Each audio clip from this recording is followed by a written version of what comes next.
Olá, que a graça e a paz do Senhor Jesus esteja com você, esteja com a sua casa, com toda a sua família. Eu sou o presbítero Rogério Lourenço e você está no meu canal. Se você é a primeira vez que você acessa o meu canal, se desejar inscrever-se, eu ficarei muito grato, né? Acione o sininho das notificações para que você receba os vídeos que eu postar aqui no meu canal. Para quem não conhece o canal é um canal de conteúdo bíblico, um conteúdo de estudo sistemático da Bíblia. Nós estamos estudando, iniciamos, né, no vídeo anterior, o estudo da carta de Paulo aos Efésios. Tá? Se você puder me ajudar, deixando o seu like no final do vídeo e também compartilhando, né, o meu canal nas suas redes sociais. Isso vai me ajudar bastante. O seu like vai me ajudar bastante e eu vou ficar muito agradecido. Nós vamos continuar o estudo da carta de Paulo aos Efésios, tá? Que também vai ser o estudo da revista atual da CPAD, da Escola Dominical, que vai se iniciar no domingo que vem. Né? Próximo domingo vai ser a primeira lição da nova revista, já do segundo trimestre de 2020. Na aula anterior, no vídeo anterior, já está lá na playlist. Se você não assistiu, pode ir lá acessar a playlist Carta aos Efésios. Todos os vídeos que nós gravarmos da Carta aos Efésios vai ficar nessa playlist ali. Então, se você não assistiu o primeiro, nós estudamos o capítulo 1, versículo 1, 2 e 3. Mas eu deveria ter feito uma introdução, né, antes, uma introdução da carta, e nós vamos fazer isso agora, ok? Vamos fazer isso agora. Então, a primeira coisa que nós vamos falar, e já vimos do vídeo anterior, é o autor da carta. Então, Paulo, ele se identifica como o autor da carta. Lá no primeiro versículo ele diz, né? Paulo, apóstolo de Jesus Cristo. Então, ele é o autor da carta. Tá? Já fica bem claro que Paulo é o autor da carta aos Efésios. Se nós olharmos o capítulo 3, versículo 1, onde Paulo ele diz, né? Por esta causa eu, Paulo, sou prisioneiro de Jesus Cristo por vós. E também no capítulo 1, rogo-vos, no capítulo 4, versículo 1, rogo-vos, pois eu, preso do Senhor. Né? E lá no capítulo 6, e no versículo de número 20, Paulo diz assim, pelo qual sou embaixador em cadeias. Então, nessas três referências, nós entendemos que Paulo estava preso quando ele escreveu a carta aos Efésios. E provavelmente em Roma, né? Paulo estava preso. E dentre as cartas da prisão, nós temos também aos Filipenses, aos Colossenses e a carta de Filemão. Então essas quatro cartas, Efésios, Filipenses, Colossenses e Filemão, são classificadas como cartas da prisão. Ou seja, Paulo estava preso quando ele escreveu esta carta. A data mais aceita para a autoria da carta, a redação da carta, é entre os anos 60 e 62 depois de Cristo. Certo? Então foi mais ou menos nesse período que Paulo escreveu esta epístola aos Efésios. E nós temos também algumas informações que eu vou tirar aqui do livro do pastor Douglas Batista, que é o livro da Igreja Eleita, né, que é o livro de apoio da lição da CPAD, que vai iniciar no próximo domingo. A cidade de Éfeso, segundo o pastor Douglas Batista, no seu livro, diz assim que por volta do ano 1050 a.C., invasores gregos expulsaram os habitantes da costa oeste da Ásia Menor e estabeleceram-se na cidade de Éfeso, que significa desejável. Então nós temos aí a primeira informação, né? O nome Éfeso significa desejável. Ela ficava localizada no território da Lídia, entre as cidades antigas de Esmirna e Mileto. Então ficava naquela região ali. Em 133 a.C., Éfeso foi anexada à província romana e tornou-se um centro político, comercial e religioso da Ásia Menor, né? E o país atual hoje é a Turquia, né? Na geografia atual, se localiza na Turquia. Então nós temos aí que Éfeso era um centro político, comercial e religioso da Ásia Menor. Então era uma cidade muito importante, tá? Era uma cidade muito importante da Ásia Menor. Era uma cidade portuária, né?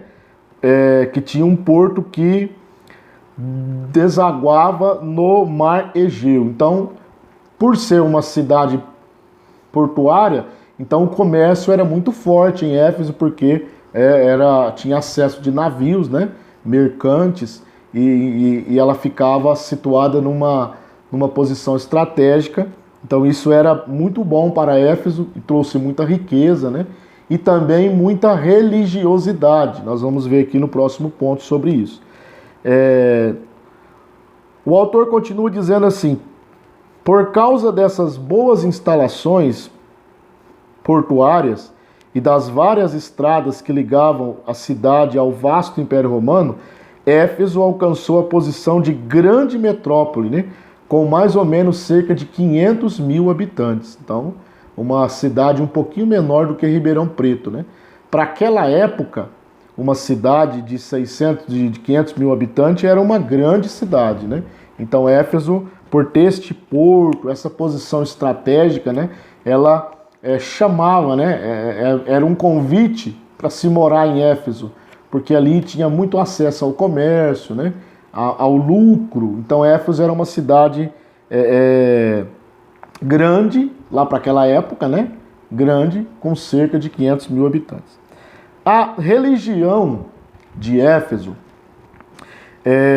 segundo o pastor Douglas Batista ainda, ele diz o seguinte: a cidade abrigava o templo de Ártemis, que na mitologia grega era irmã do deus Sol Apolo, filha de Leto e Zeus, equivalente à deusa Diana para os romanos. Então, em Éfeso, né, havia o templo à deusa Ártemis, tá? Que para os romanos era chamada de Diana, né? Por isso que em certa ocasião, no livro de Atos, as pessoas começam a gritar ali, né? A grande deusa Diana, né? A grande Diana dos Efésios. Então havia esse templo ali na cidade de Éfeso. Esta imagem, né, da deusa pagã da fertilidade, ela era representada por uma mulher com um tórax coberto de 3 ou 4 fileiras de seios, né? Então havia ali naquela imagem de Ártemis, ou da grande deusa Diana, né, 3 ou 4 fileiras de deuses,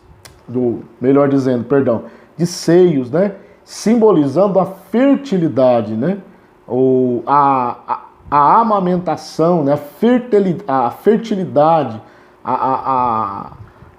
eles consideravam ela como a deusa da fertilidade. Então, portanto, ela era representada por vários seios, né, de onde sai o leite da mulher, né, e sai a vida para a criança, né, a fertilidade da criança e assim por diante.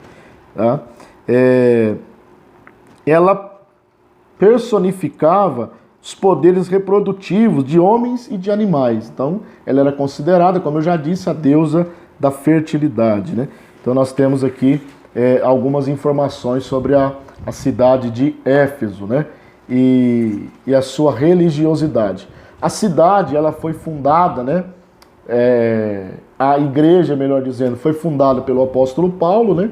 Em uma das suas viagens missionárias. Ele ficou ali por certo tempo naquela redondeza. Quando ele chega em Éfeso, ele já encontra, né, alguns discípulos. Diz o livro de Atos que eles não eram batizados no Espírito Santo. Paulo orou e eles receberam o batismo no Espírito Santo. E Paulo continuou ali pregando, né, por um tempo e deixou uma igreja edificada ali.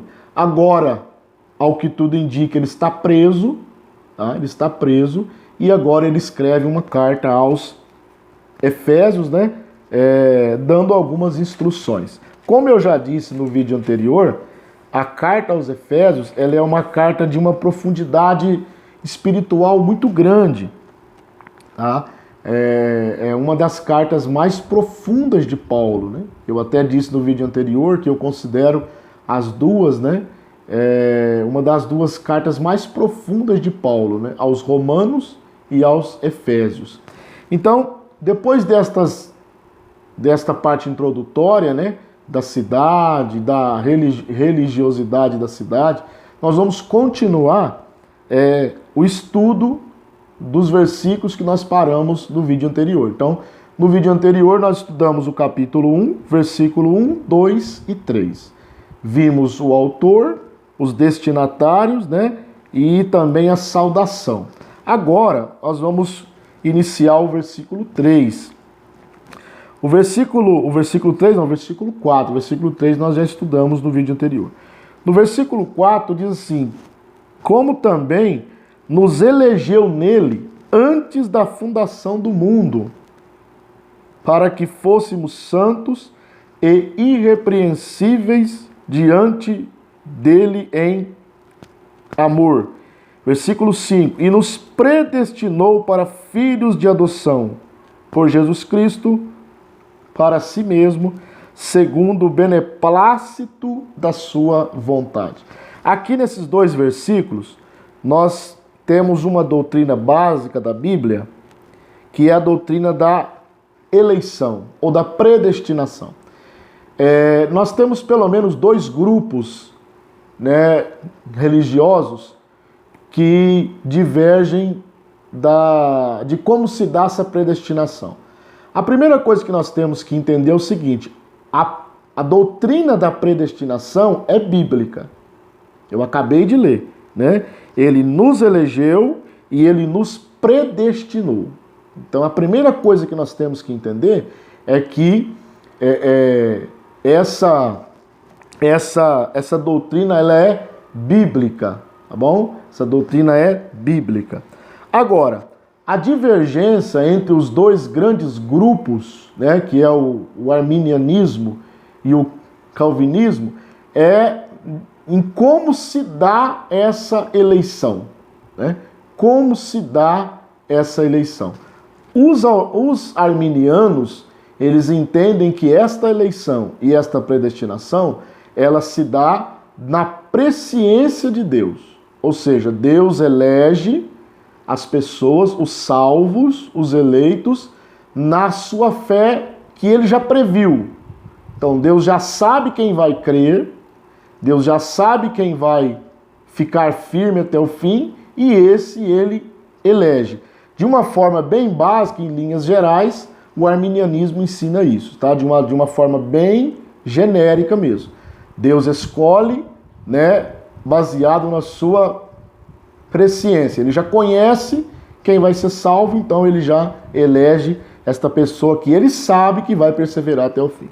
Já os calvinistas não. Os calvinistas, eles entendem que Deus já escolheu na eternidade quem vai ser salvo e quem não vai. Quem foi eleito vai ser salvo. E quem não foi eleito não vai ser salvo. Isso independentemente de fé prevista. Tá? Deus não previu isso, ele já determinou. Tá? Ele já determinou. Fulano foi eleito para ser salvo e fulano não foi eleito para ser salvo. Nós não vamos entrar aqui nós não vamos aprofundar neste assunto de arminianismo e calvinismo, até porque isso é um debate de séculos, né? De séculos, e não é a proposta do nosso estudo da carta aos Efésios. Então eu vou dar uma pincelada, falar o básico, né? E então, os arminianos, eles acreditam que Deus escolhe na presciência, Deus viu quem vai crer e elege. Tá? Os calvinistas não, Deus escolheu, né, na eternidade quem vai ser salvo, né? A Bíblia diz aí que Deus nos elegeu antes da fundação do mundo. Então, tanto o arminianismo como o calvinismo entendem que essa eleição ela foi feita na eternidade. Os arminianos também creem nisso, porém de uma forma diferente dos calvinistas. Então, em linhas gerais, essas são as duas grandes visões, né, sobre a eleição e a predestinação. Agora, o que eu gostaria de frisar aqui não é nem a questão de como se dá essa eleição. Se é arbitrariamente, se é pela escolha do homem, eu não quero entrar nesse mérito. O que eu achei interessante, tanto no versículo 4 como no versículo 5, é o objetivo dessa predestinação. Ok? É o objetivo dessa predestinação. Então, nós vemos no versículo 4 que ele nos elegeu para que fôssemos santos e irrepreensíveis. Então, nós somos eleitos para isso, para que fôssemos santos e irrepreensíveis. E no versículo 5, ele diz que ele nos predestinou para filhos de adoção por Jesus Cristo. Então, nós vemos aí pelo menos duas finalidades da eleição e da predestinação. Primeiro, ele nos elegeu para que fôssemos santos e irrepreensíveis, tá? E também ele nos predestinou para sermos filhos de Deus. Esses são os objetivos da eleição e da predestinação. Estes são os objetivos, certo? E tudo isso segundo o beneplácito da sua vontade, tá? O versículo 6 diz: para louvor e glória da sua graça, pela qual nos fez agradáveis a si no amado. Então, nós vemos que essa predestinação, esta escolha para que fôssemos santos, irrepreensíveis e também para sermos filhos de adoção, isso é para louvor e glória da graça de Deus, tá bom?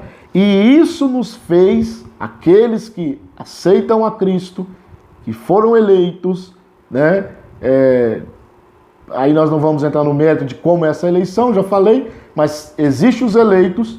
Os eleitos são agora considerados agradáveis ao amado.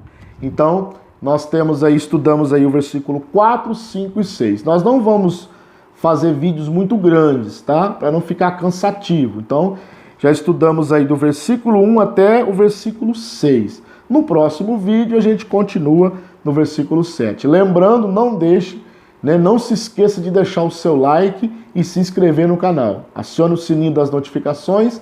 Que Deus em Cristo te abençoe e até a próxima.